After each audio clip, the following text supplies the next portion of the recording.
This week, former FBI Director James Comey was fired by President Donald J. Trump. Trump claims he was fired for the Hillary investigation, but days before he was fired, Comey requested additional resources for an investigation that he was overseeing into the Trump campaign's ties to the Kremlin. Allegedly. Immediately after Comey was terminated, Trump sent this Nixonian warning to Comey via Twitter. Coincidentally, Comey, along with the Director of National Intelligence, the Director of the CIA, the Director of the NSA, warned President Trump that his personal and financial information had been obtained by Russian operatives and that Russia had been utilizing hackers to gain intelligence during his campaign. Trump rejected this intel while simultaneously saying this. Russia, if you're listening, I hope you're able to find the 30,000 emails that are missing. Today, I'm going to tell you everything you need to know about Trump's ties to Russia. Get ready to think fast, because this is the right to reason.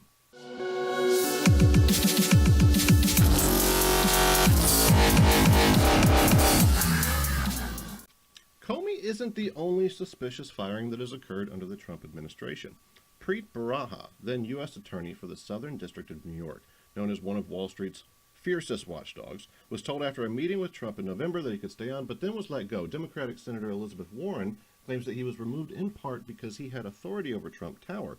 Bharara suggested that this was indeed the case when he said, "I wanted to be on record that there was a deliberate decision to change his mind and fire me, particularly given what my office's jurisdiction is."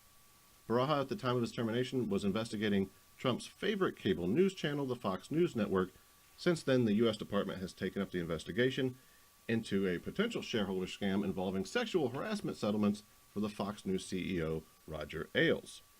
But that's not even the most interesting one. Former U.S. Deputy Attorney General Sally Yates was fired ostensibly for her refusal to implement the first iteration of Trump's ban on travelers from a number of Muslim-majority countries. White House Press Secretary Sean Spicer said, "Sally Yates has betrayed the Department of Justice by refusing to enforce a legal order designed to protect the citizens of the United States."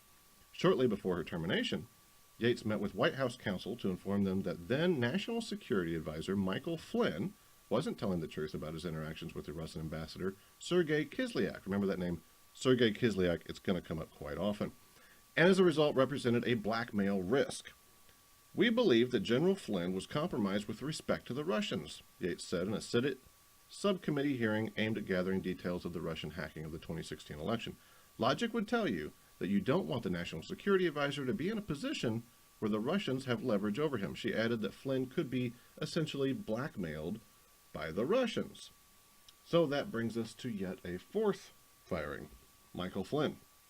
While technically he resigned, this wasn't Flynn's first run-in with unemployment. Obama first fired Flynn from his position at the Defense Intelligence Agency, but Trump hired him as a national security advisor, even though Obama had cautioned him not to. The day that Obama placed multiple sanctions on Russia, Flynn, who was at the time working for the Trump campaign, made several phone calls to Russian ambassador, you guessed it, Sergei Kislyak, discussing said sanctions. At the time of the sanctions, Vladimir Putin confidently responded by saying he'll just wait until Trump gets elected. See how cocky he is? It's like he knows something. Trump then replied to Putin with this tweet, "Great move on delay by V. Putin. I always knew he was very smart."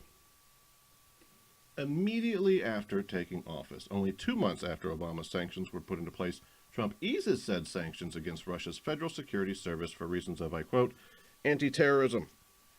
Even though multiple intelligence agencies told Trump that the FSB had interfered with the 2016 election that provided Trump, against the majority vote of the U.S. electorate, with the presidency. Attorney General Jeff Sessions, who replaced Sally Yates, met with Kislyak twice while campaigning for Trump, even though he first lied about it in a Senate Judiciary Committee and then later admitted to it moments before recusing himself from the investigation into Trump's ties to Russia. But it's not just Trump's ties to Russia that I want to talk to you about today. Let's look at General Flynn's ties to Turkey for a moment. Flynn left out some interesting facts in his ethics disclosure before being hired. These facts were provided to both Pence and Trump by Sally Yates moments before they terminated her. Flynn was rewarded with over $500,000 by the Kremlin propaganda network Russia Today for a speech that he gave at a Moscow gala, where he sat at the same table as your favorite, Kislyak, and one other person you might recognize the name of, Vladimir Putin.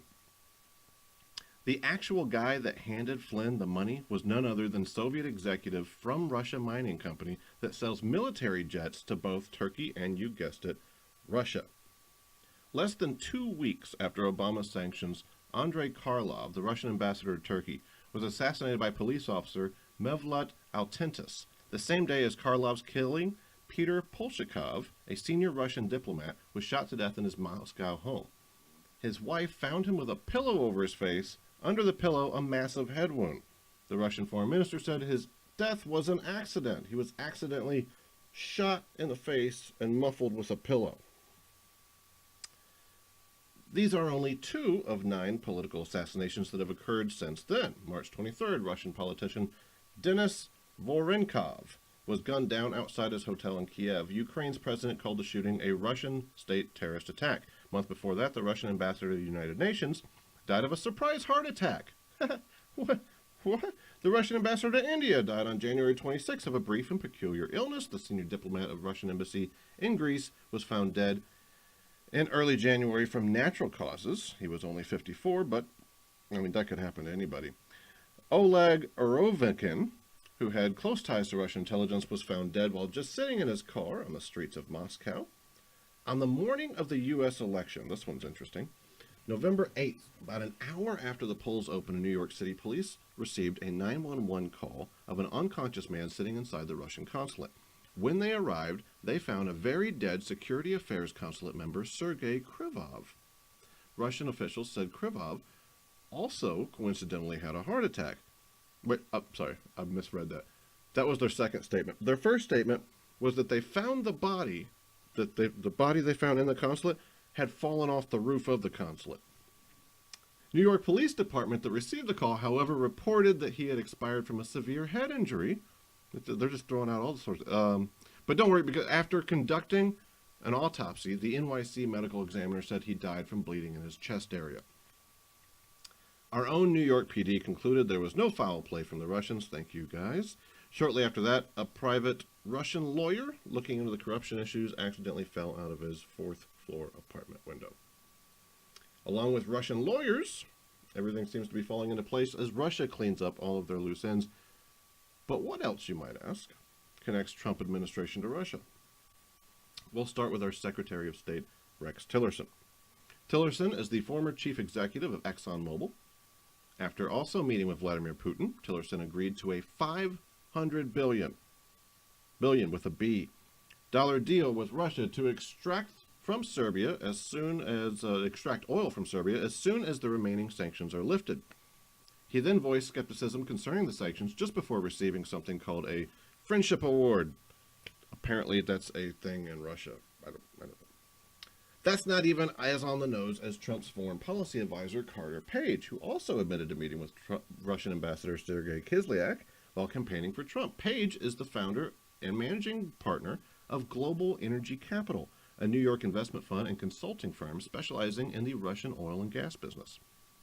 Devin Nunes, Republican representative for California, served as chairman of the House Permanent Select Committee on Intelligence and also on Trump's transition team. Due to his bias in the congressional investigation into the Russian interference in the 2016 election, Devin was forced to step aside. He is currently being investigated by the Office of Congressional Ethics. But it gets even closer to home than that. Trump's own son-in-law, Jared Kushner, at the request of our favorite Russian ambassador, can you guess? Yes, Sergei Kislyak, recently met with Sergei Gorkov, the president of VEB Bank. I guess Sergei's a popular name there. Maybe it's like John over there, I don't know. Suspiciously, VEB Bank was also recently cleared from former President Obama's sanctions. What a coincidence. But that's not just the most interesting thing about this bank. According to the CIA, VEB is currently paying for the legal defense of one guy called Beryakov, a man charged with illegally gathering intelligence on behalf of the Russian government during the 2016 presidential campaign. Weird, right? Speaking of campaigns, here's a quick run-through of Trump's campaign advisors. First, there's Roger Stone. Despite calling him a stone-cold loser in 2008, Trump praised him while on the Alex Jones radio show, Trump loves that show, where he said, "Roger's a good guy, he's been loyal and wonderful." Well, Mr. Wonderful was later brought up on investigation for direct messaging one of the Russian hackers we were just talking about. Maybe a coincidence, but even though Trump complains that he himself was wiretapped, Roger Stone is actually being wiretapped by the FBI right now, at this moment, while you're watching this video. There's also Paul Manafort, the campaign manager who was all the while lobbying for Russian political leaders and is currently under active criminal and counterintelligence investigation by multiple federal agencies for issues related to the Trump campaign as well as financial transactions. And finally, we come to my personal favorite, Felix Sater. Felix is the managing director of Bay Rock Group, LLC, where he worked on the Trump Soho project as well as the Trump International Hotel and Residence. During the building's construction projects, Sater also moonlighted as Trump's senior advisor to his campaign. But who is Felix Sater? Well, Sater has a past that sounds a lot like it comes right out of Breaking Bad. In 1991, he got into a bar fight in El Rio where he had repeatedly stabbed a man in the neck with a broken margarita glass, breaking his jaw, lacerating his face, and severing multiple nerves. In 1993, he was convicted of first-degree assault and barred from the Financial Industry Regulatory Authority. And in 1998, Sater was convicted of charges of approximately $8 million worth of fraud. He copped a plea with the CIA for national security information and only had to end up paying a fine. 1 month before Trump became president, Sater, along with Trump's personal lawyer, met with Ukrainian politician Art Menko to discuss the plan to eventually lift the sanctions on Russia. To bring this whole story full circle, Trump's lawyer then took that written proposal from the meeting in a sealed envelope to then National Security Advisor Michael Flynn.